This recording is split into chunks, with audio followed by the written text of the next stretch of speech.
Welcome to First Responder Friday. My name is Conrad Weaver. I'm your host for the program today. So grateful that you have decided to join us for this live show.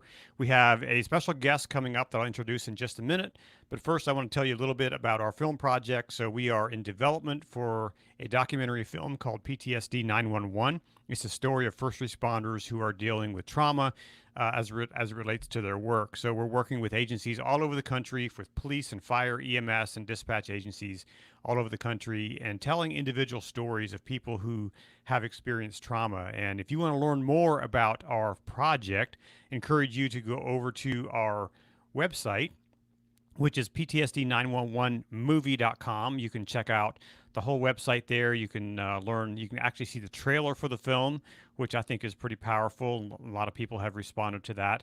And you can also check out our board of advisors, who is made up of just an amazing group of people who have volunteered their time and effort to help us put together this documentary, and some leaders in the first responder community from around the country.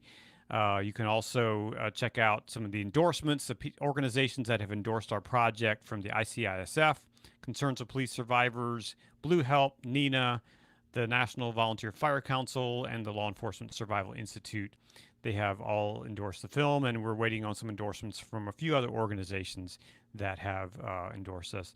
You can learn about us, and of course, we have the link to First Responder Friday, which is a program you're watching right now. You can also make a donation to our film. If you are interested in supporting us and helping us tell this story, I encourage you to go here.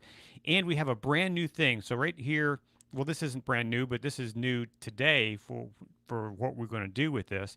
So if you click on Honor a First Responder, so again, go to our website, click on the make a donation. It goes to this page. You can click several different options here, but if you want to honor a first responder, you click on that button, and you for a $100 donation, you'll get a DVD or a Blu-ray and get to put the name of your favorite first responder in our film in the credits.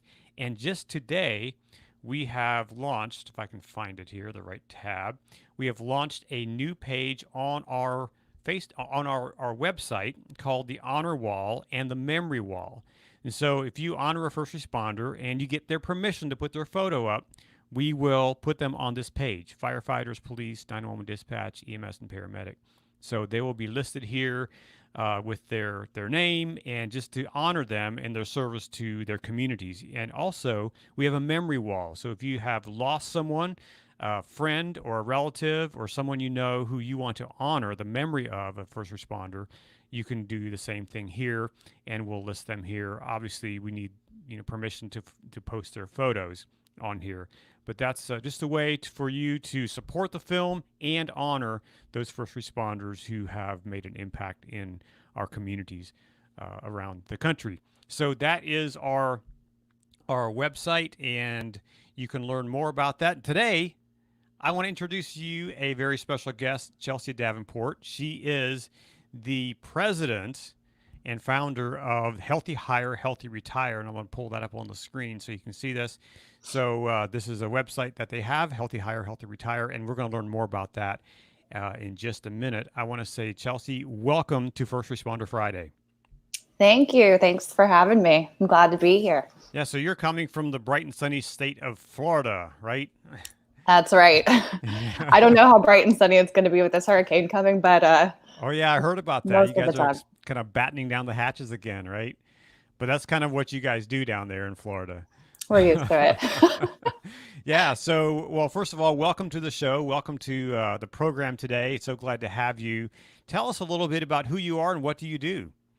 Okay. Well, my background is more in the clinical space. I'm definitely more of a nerd when it comes to science, health, things like that. And I got the pleasure of working for a stem cell company a while back that really got me super intrigued with the ability to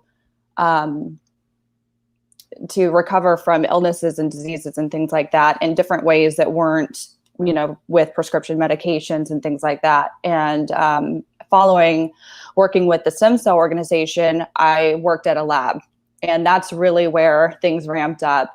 We did metabolic testing there, which is blood work. They had all different kinds of things that were really, really intriguing and interesting to me. And through that, they wanted us to focus a lot, especially because of the area I live in, on the substance abuse and mental health space in the drug treatment industry.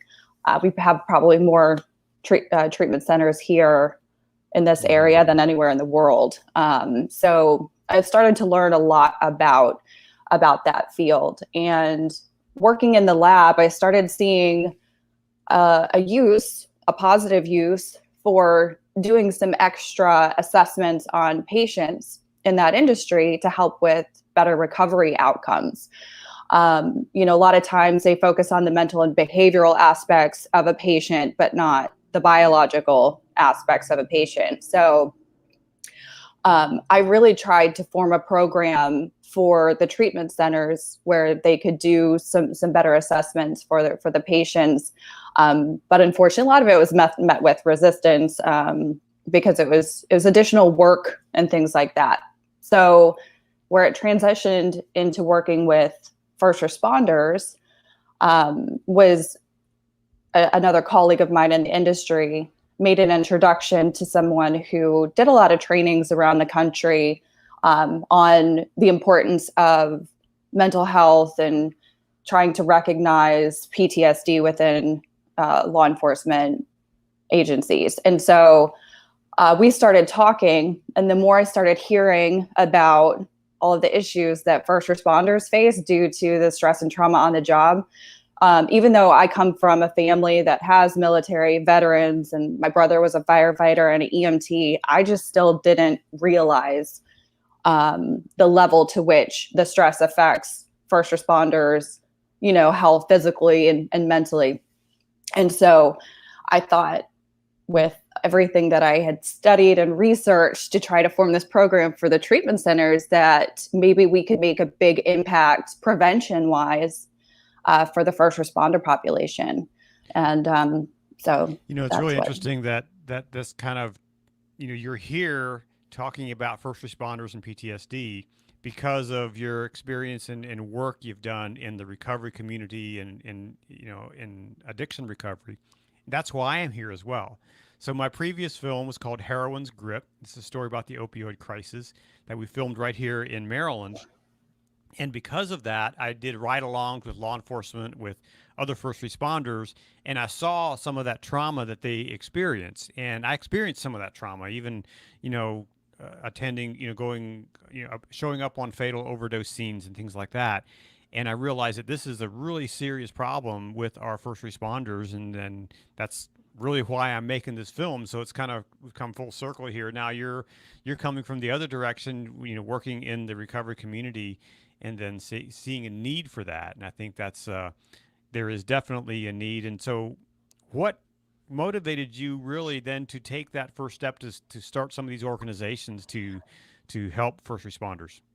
Well, it was just really shocked me that all of the statistics that I was presented with, that there really wasn't any focus on prevention. It's a very reactive mentality instead of being proactive. And, just as a civilian, as a regular member of the community, I was just really in shock because I thought of all people, first responders got the best care, that they had the best resources at their fingertips. And I was just, very quickly told that that's not the case, and that there's a huge need for that. And so this was about 4.5 years ago. I started working with a group to come up with a new concept to do a prevention program. And so, previous to Healthy Hire, and it's something that we've done a lot of research and work on and very close to launching. But we started to bring, the testing and doing more comprehensive and looking at, the internal workings of the first responder and how, their stress hormones and things are affecting them physically with their health. And so we started doing little events. We called them like wellness events in a sense, where we would bring a doctor to a facility, like a training facility or a union hall for fire maybe. And we actually brought the doctor there so that they didn't have to make an appointment with the primary in town and, go through all of that. It was really, really simple for them. They would come see the doctor, do a PTSD evaluation with her there, and then get their blood work done and all of that. And we'd actually send the results directly back to the patient. So that way they didn't feel like there was any, threat to their anonymity or anything like that. Information getting shared back to the departments. That was another thing that was really surprised by, was hearing people say that information would get shared back with members of the department, and it's supposed to be confidential. So people had a really open mind about what we were trying to do, because we were a third party, and we made sure their confidentiality was intact. But on our very first event, one of the officers had self-disclosed to our doctor that she was struggling. And so we were able to get her, to a facility and get help where she would not have gone to someone within her department. She said that she just didn't feel comfortable. So we saw just in that first one that it was maybe even bigger than what we thought it could be. And so we've been working on really making sure that everything is top notch and gets them, exactly what they need as far as their own information to make determinations what they should do for their health. It's such a shame that it has to be this kind of a secret thing that, if you're struggling, you can't tell anybody that you work with because you may lose your job. And that's really, so you have unhealthy people out there responding to our emergencies who, sometimes make bad choices because of the stress that they're under and that they haven't dealt with. And oftentimes it's because their department puts that pressure on them. The good news is that we see there's a change in some departments that we've talked to around the country. And that's what we're really hoping with this film. That's the kind of the third leg of one of the goals we have for this film, is to bring systemic change to agencies around the country, to help leaders see this problem as for what it is, and to provide the resources for their members to get help and to be healthy. And I think, organizations like yours are a big part of that, to help, that process for these members to, get their health back and to be able to function in a way that they really want to. I mean, what officer wants to wake up in the middle of the night, with nightmares and flashbacks and all that stuff, and they can't sleep, and no one wants to do that. Nobody takes a job saying I want PTSD at some point. Exactly. Or night terrors and all that comes along with that. Yeah. So what kind of results have you seen from people that you've worked with? So to the point before where you were saying that people could, you could have potentially unhealthy people out on duty that, could affect their decision making and things like that. And one of the other tests that we really try to stress the importance of is something called a pharmacogenetics test. Some people are familiar with. Word. Say that again. It's pharmacogenetics. So you hear the pharma word, and then genetics. So it's a genetic test that tells you what medications you should and shouldn't take based on your DNA. Everybody metabolizes things differently, the same way that you do with foods that you eat. You could have a bad reaction to, or a sensitivity even to different types of foods. And so first responders, I don't think it's any secret, are typically at a higher risk of injury because of what they do, and just health problems because of the levels of stress that they're under on a consistent basis. And so they're a higher likelihood of getting prescribed medication. And so to your point, somebody could get prescribed something for pain or something for anxiety or, any number of things. They have a lot of cardiac issues as well. And if that drug has a bad reaction, or if they metabolize it too rapidly or too slowly, could affect some of their cognitive functions, adverse drug reactions. I think 1 in 4 people go to the emergency room for adverse drug reactions when they're prescribed something. But it takes that trial and error out of the equation. And so that's another one of the things that we try to educate and talk about, let people know that that's available and it's out there. And we'll be offering it through our program as well. A different company from Healthy Hire, but we still educate about those sort of things. Yeah. And so you had asked originally the results we've seen from some people. And, we've had people say that we were even doing food sensitivity and allergy tests because a lot of people aren't aware that that can affect you neurologically as well. So what they could be, what they're eating, perhaps, in their patrol car during their shift at the fire station, what they're eating could be impacting them in a way that they don't even know. Exactly. A lot of times you don't until you get, somebody assesses you or evaluates you to tell you. But sometimes a lot of people just think that there's something wrong with them and that there's not there's an easy explanation for that. But we did have a few patients, one patient in particular that I remember was, on this super healthy diet, was eating eggs and almonds and all the vegetables and things like that, trying to get on a really healthy path. And they were still feeling really sluggish and low energy and feeling kind of crappy all the time. And when he came through our program and he got the results back, guess what he has a sensitivity to? Two of the things he was eating the most, almonds and eggs. Oh, wow. So he changed his diet around a little bit and he said it made all the difference in the world. But so, some of these things are really, really easy to just, if you have the information in front of you, you can make the changes and feel your best. So, it's really amazing how our bodies are such a complex organism. I mean, from, our brain to our heart to just everything. And some little things like that can really impact our overall health, our overall mental health, overall physical health.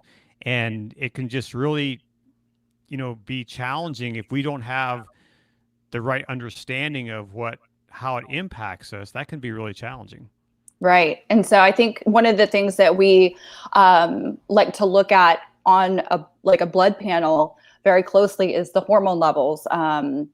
Cortisol is, it's a big factor. It's a stress hormone. So you can't take stress out of the job for a first responder, but knowing that you're operating on high levels of stress hormones for a consistent period of time, that actually affects your immune system as well. So it decreases your immune system and then has a lot of other effects, weight gain, lack of sleep. It affects so much. But at least if we can't take the stress away, if we can keep an eye on it and do more routine assessments for them, then, I think we'll have healthier first responders. Yeah.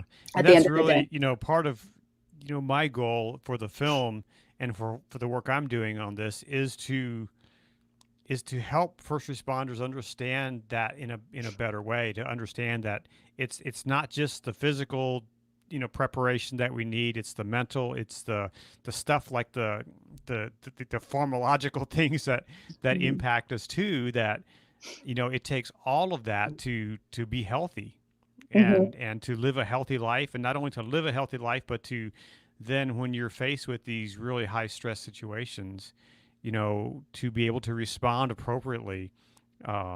We have to be fit in all areas. Yeah, I know. And the amount of training that first responders go through for their jobs, a lot of what's not included in that training is how to take the best care of yourself. And, exercise is really important. There are a lot of wonderful organizations out there that, teach you how to exercise properly. Now you've got yoga for first responders that, they're teaching people and getting comfortable with, the benefits of yoga. Do they have goat yoga for first responders? I don't think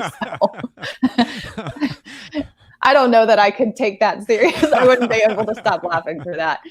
But it's definitely a multifaceted approach to have, the healthiest first responders that you can out there. And I think that it's gonna take, all of these things in conjunction with each other But one of the things that I want to get with some departments and try to get to be routine and implemented is that when a first responder gets hired, that we do, comprehensive blood work for them, so that they have all of the information when they start, and then just make it a routine thing over the years throughout their career so that you can just really keep an eye on things.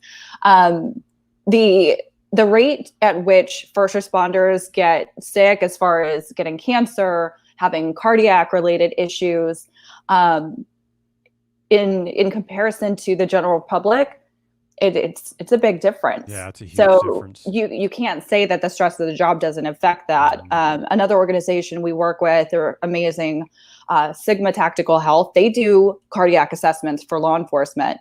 They can do it for fire as well. But the results that they've gotten back just from their assessment has made a huge difference. And so some of the studies that they've done, he was saying that the average life expectancy of a police officer is 56 years old. That's crazy. I mean, I'm 55. Okay. So I mean, I plan on living, I told my kids I'm going to live to 100. So I'm going to be around for a while, but for someone, for a first responder, like a law enforcement officer, 56. Yeah. That's really young. Yes. And so law enforcement in most cases, and I, again, was shocked to find this out, aren't required a yearly physical. And I just think that, that's a shame, that we should be looking at them more. So you see, for fire, they're required yearly physicals, but I've seen the NFPA guidelines, and, they have to get a multitude of things checked. But when it comes to their blood work, and checking like their hormone levels, it's nowhere near comprehensive for most, for the requirements. I know some departments do go above and beyond and go that extra mile, but it's not a requirement. And so I think that in order to they're out there risking their lives every day for us. Walk out the door, and it doesn't matter what small town or what big city you're in, you never know when that could be, right, the last day you walk out the door. So why we're not giving better care and support and resources to our first responders. And when I say first responders, I speak for dispatch, EMS, corrections, for all of them, because they get overlooked in a lot of cases. That we should be doing better by them. I agree totally with that. I think that our city leaders and those who hold the purse strings need to understand that it is less expensive to maintain good health than it is to, okay, this person retired, now we've got to replace them. Let's recruit someone. Let's do an ad campaign to recruit new people. Let's train them and bring them on. It's cheaper to maintain good health and to keep our first responders healthy than it is to always be hiring new, right? You hit the nail on the head. And so, the planning a funeral and getting everybody together, I mean, that's a bigger expense on the department than just spending a few $100s to, just have an assessment done and check on them. And the earlier, also, I mean, you think about the insurance plans. Some of these are self-funded. It's so much less expensive, or the expense to the departments is far less to do prevention than it is to do, like I said, that get sick, seek help type of thought process. Yeah. So I wonder why it's been, I don't know if it's just an American thing or why it's such a prevalent thought that, well, we can't spend that money now, but we're going to spend it later. Yeah. And way more. I mean, it just makes sense. The cost to recruit, train, and hire a new police officer, from what I've been told from many departments, is around $100,000. So, I mean, and we haven't touched on this yet, but there's the suicide rate is just keeps going up and up each year. And so a lot of it, they don't want to talk about it. There's the stigma.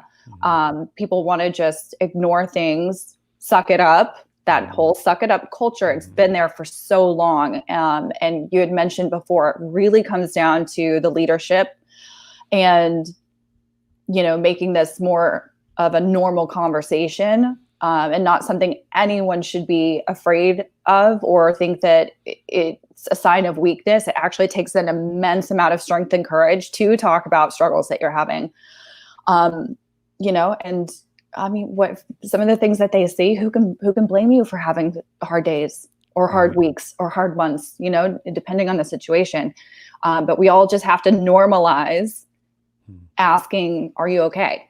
Yeah. Make it a habit. And you might get on people's nerves, but I'd rather have somebody annoyed with me than to get that phone call. Right. That Absolutely. We have to go to a funeral, Absolutely.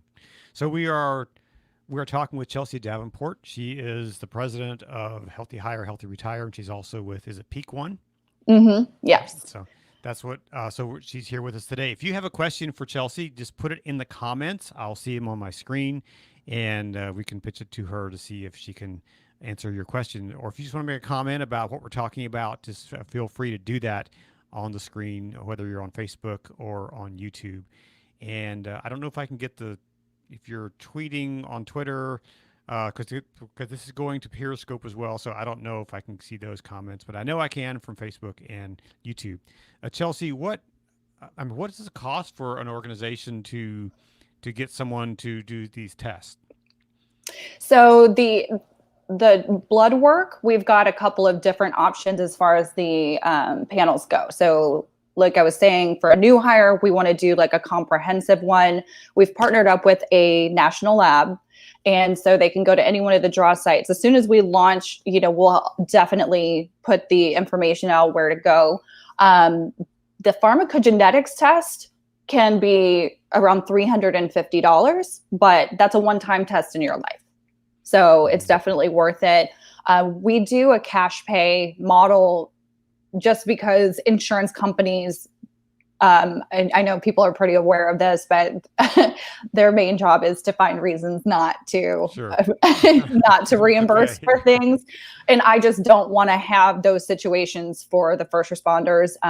The expense to the patient would be a lot higher if they were to deny reimbursement than if we were just to do the cash pay, which we negotiated a really good low cash pay rate. Mm-hmm. So it'd be about $350 to do the pharmacogenetics test, which people love. People just love to have that information. And I can also provide what a sample report looks like for anybody.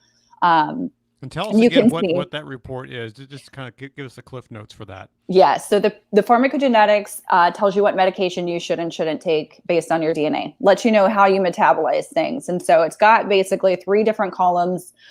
They have all the different drug classifications, whether it's cardiovascular, psychotropic, it has all the different classifications.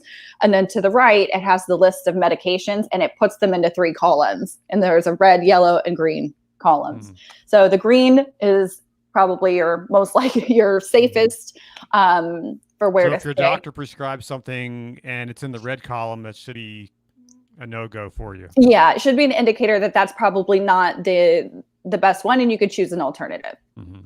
So we do have, I have information that I can get out to anyone on that if they want to know more or just get an idea of what they would be receiving if they took the test. Mm-hmm. And then as far as the blood work goes, like I was saying, there's different panels, and it can range anywhere from about $120 to probably $360 for those. Mm-hmm. So are you just in your area there in Fort Lauderdale, or is it Fort Lauderdale? I'm in Fort Lauderdale. Yeah. Or are you nationwide?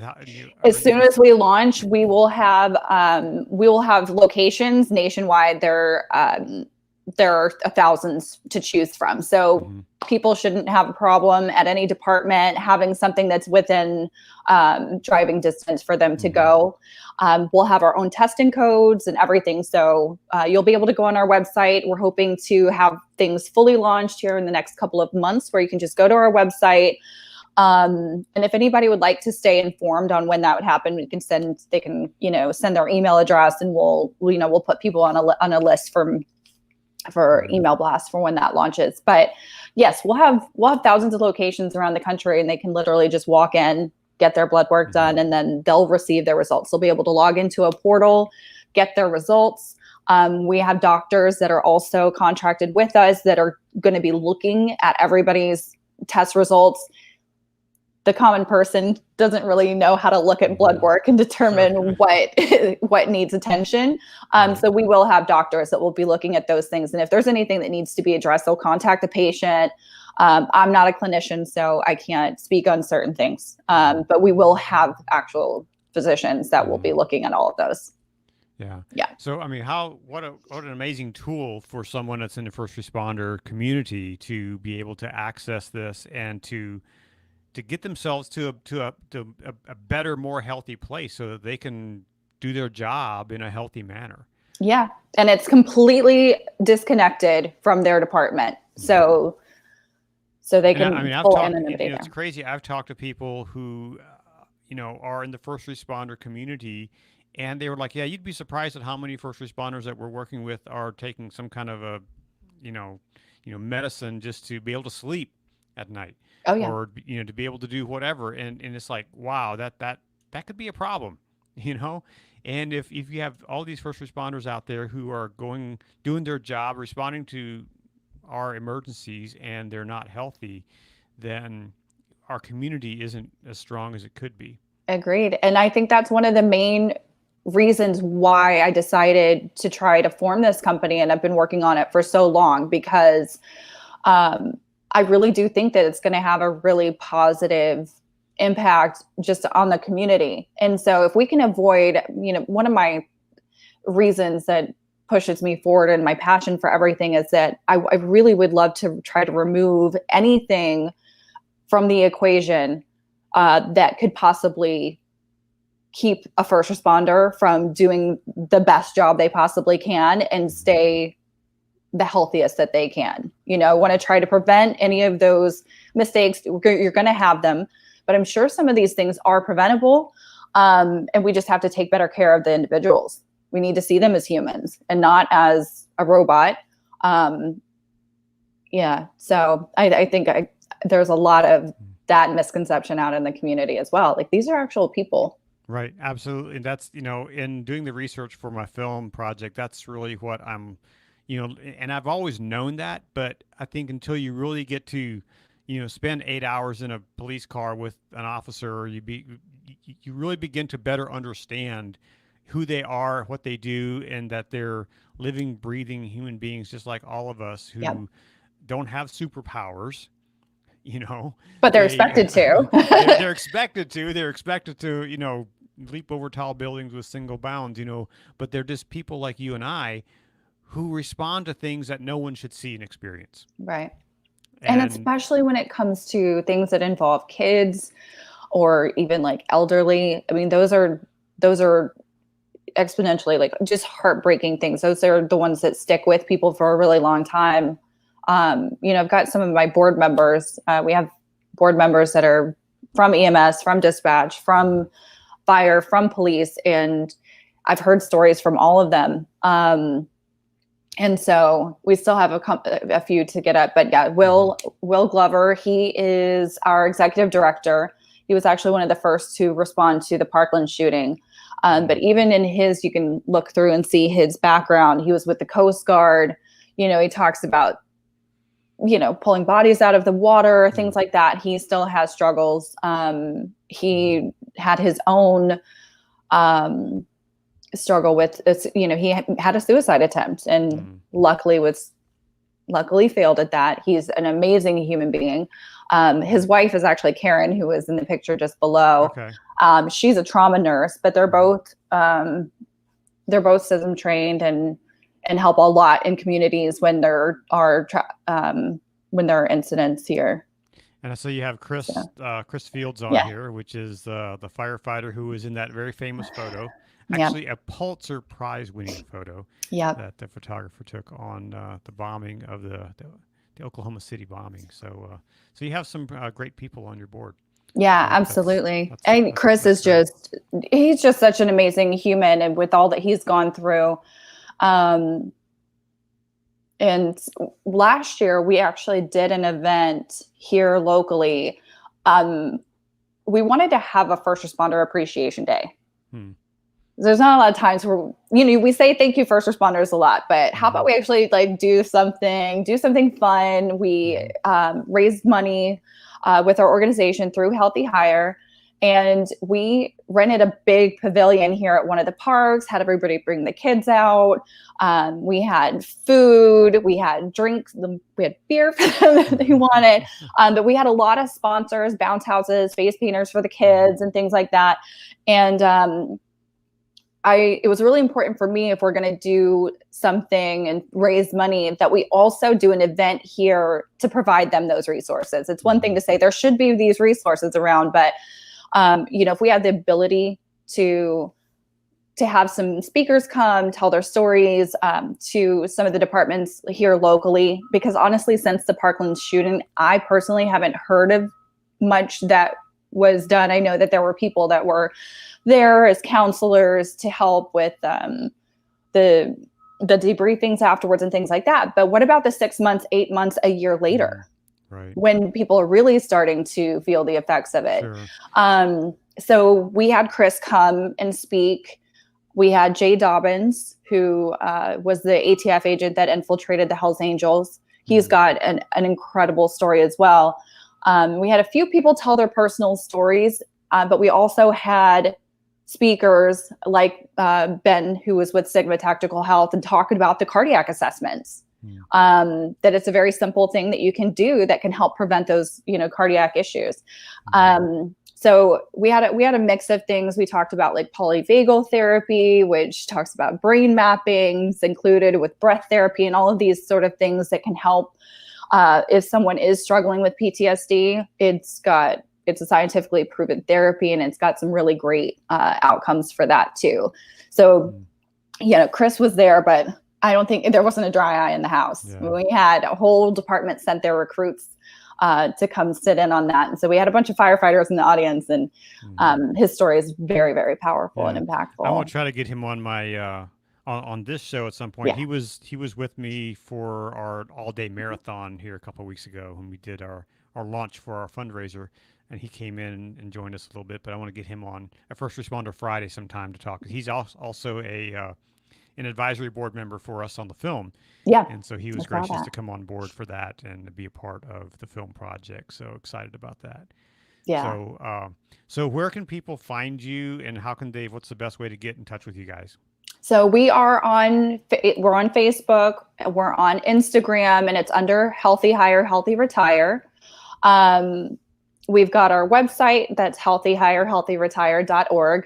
I know we could have made that a little longer, but but Healthy Hire, Healthy Retire, it kind of speaks for itself in the name of the organization. We want to make sure that first responders, they go through a lot of assessment and background checks and psych checks and all of that when they're hired. We want to make sure that they get to retirement and have a long, healthy retirement afterwards. And the reason, I know you'd asked before, but we didn't really get to the reason, but one of the reasons that inspired me to start the organization was that a lot of times when a first responder is at the point where they're willing to accept help or willing to go somewhere for treatment,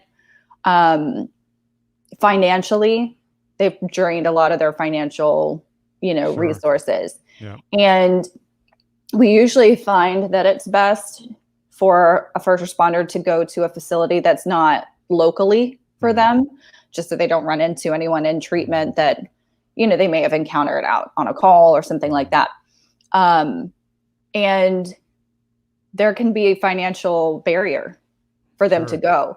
So if they get to a point where they're finally saying, yes, okay, I'll accept help, I'll go somewhere, but then how do they get there? How do they pay for that, a flight and things like that? And as well, insurance deductibles can be quite high for those things also. I mean, can be in the thousands. Sure. So we had a firefighter that had called, was having active suicidal ideations, that was talking to another member of his department saying, that if he had a gun, he would use it. He was not willing to go to treatment at first. And then by the end of the conversation, exactly that situation happened where he said, okay, I'll go. He's like, but how do I get there? A last minute flight can be hundreds of dollars Right. Depending on where you go, it can be even close to 1,000. So we hadn't formed our organization yet. We said, hang tight. We're going to call around, see if we can't get people to, like, we can pull the money together between a few of us. And 2 hours later, we called him back, and he had spoken to someone in his EAP that told him he didn't need to go to treatment, and that he could just come and, have sessions with them a couple times a week and he'd be okay. Wow. So had the organization formed, had the donations raised, we could have had him on the phone saying, this time you're going to leave. Let's book the flight right now, get his information, and, have him booked and ready. So I didn't want that situation to ever happen again. If I knew about it. I mean, we looked for other organizations that were doing things like that, and we couldn't find anyone. But we've had, people can even donate their miles. Sure. So it doesn't have to be, it doesn't have to be financially, of course, for an insurance deductible, that has to be real hard cash. But, but as far as insurance doesn't want the miles, right? They don't want miles. And, we've even had a situation with an undercover officer that had been diagnosed with PTSD. This isn't the first time I've heard, but that, this scenario has happened many times in different areas. He was diagnosed with PTSD, and his department started then sort of like penalizing him, putting him on different shifts, doing things that wouldn't normally happen if he hadn't been diagnosed. He was assigned to death investigations, and he had 13 in the matter of a few weeks. And he told his chief that he needed to go back to therapy, that he needed to be pulled off for a little while. And they told him, no, he already went. He should be fixed. If you want to go, you go on your own. And then they started the process to kind of like push him out and fire him and all of that. So he had a side job where he was trying to make ends meet for his family with some sort of income because of the issues that were going on at his department. We've been in touch with him for about 2 years, and he finally reached out and was like, I need to go. I'm ready to go to actual inpatient treatment, not just, to see a counselor locally. So we worked on that. We got money along with another partner of ours, Survive First. We pulled our money together, paid for his flights, paid for his portion of the income as well for his family, so that his wife and kids at home weren't going to, have any struggle while he was away getting help. And so, those are the kind of things that we were, just so happy to be able to help out with. It's so meaningful to reach out and help someone else. To be able to provide something that gets people healthy. That's I know working on my previous film, Heroin Script, whenever I had a family or someone come up to me after a screening saying, wow, I much better understand. We had a paramedic who came to one of our screenings, and of course he had seen, dozens and dozens of fatal overdoses that he responded to. And he was like, after he saw my film, he was like, I don't think I'll ever go to an overdose again without thinking about whose family this person belongs to. And so that for me was just huge, to be able to make a difference, to someone who's a first responder who's responding to these scenes over and over again, and they kind of get callous to it. But now they say, you know what, I'm going to pay attention. I'm going to think about whose family that is and whose family this person belongs to. That's just like, for me, that's just, that's better than any money you can get for anything you make. It's the best feeling in the world. It is. And so I'm sure for you as well, when you're able to provide a service or help for someone like that, to get them help, to see them healthy, that's huge. Yeah. And, we've been a nonprofit. We got our 501c3 status last August, so a year this month. Wow. And we've been able to help about 9 different first responders with, any of those things, as far as the the flights, the deductibles, or, in that undercover officer's case. But, numerous others, just even pointing them to the right resources and getting them with the right people who could maybe, assist them in some way. So yeah, we're really, really happy to do that. And, we always, of course, donations help us help more. And we're on a funding platform now that's actually a first responder only type of funding platform, kind of like a GoFundMe, but it's called Fund the First. Okay. So all the organizations on there are first responder only. And so that was a really cool thing to learn about. Yeah, very cool. Well, we have been talking with Chelsea Davenport. She is the president and founder of Healthy Hire, Healthy Retire. And we've been talking about prevention and the services that her organization offers to first responders. If you want to learn more, go to healthyretire.org. My tongue's getting twisted up there. Or just I'll put the link in the comments below after the show where you can go directly to her page and you can check it out. If you want to reach out to them, just go to their website and there's a contact us form there that you can fill out. And Chelsea, what's next for you guys? What's the next big thing?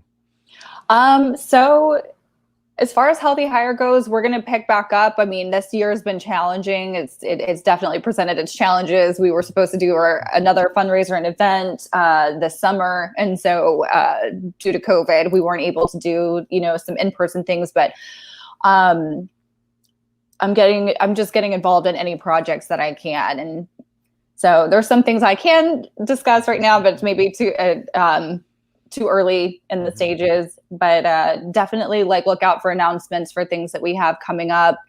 And we're going to try to do something like maybe an online sort of fundraiser. And so if anybody's interested in sponsoring or, being a part of it, please reach out to us. An easy way to do that too is just info@healthyhire.healthyretire.org. And the emails come directly to myself. So awesome. Very good. Well, Chelsea, thank you so much for coming and joining our show today here on First Responder Friday. I really appreciate what you are doing and your organization. So thanks for talking about that and for being here. I really appreciate it. Thank you so much. Yep. So if you hang on just a minute, we'll wrap up off air, but I'm going to just give everyone a little heads up as to what's happening next week. We have another special guest joining us next week. And let's see here. We have Leah Zawinski. She is a former paramedic out of the Chicago area, and she has been dealing with some of the PTSD issues herself as a former paramedic. And so she's going to be on to talk about her experiences and how she's dealing with that. And so be sure to join us next Friday at 12 noon Eastern Time. And we have a couple other interviews coming up soon. I can't disclose them yet, but in the future dates, we have some other great guests coming to join us here on First Responder Friday. And if you have someone that you would like us to bring on the show, on the program, just send me an email, and I'll put that email address up where you can, let me see here, where is it here? You can send me email to Conrad@conjostudios.com and let me know who that may be and get us connected. So also, don't forget to check out our website at ptsd911movie.com, and you can click on Honor the Memory of a First Responder, and it'll go to our fundraising page where you can make a donation, and we'll put that first responder on our memory wall, and as well as in our the credits for our film. So obviously we need to get their permission to put their photo up on our website, but you can honor a first responder or the memory of a first responder right there on our website. And so check it out at ptsd911movie.com. Today we've been talking with Chelsea Davenport. Chelsea, again, thank you for joining us. And for all of you watching, thank you for watching the show today and for sharing our page and for being a part of the first responder community through this. We'll talk to you again next week. Yes, thanks for having me on. Thanks, everybody, for watching. Excellent. We'll talk to you guys again next week on First Responder Friday.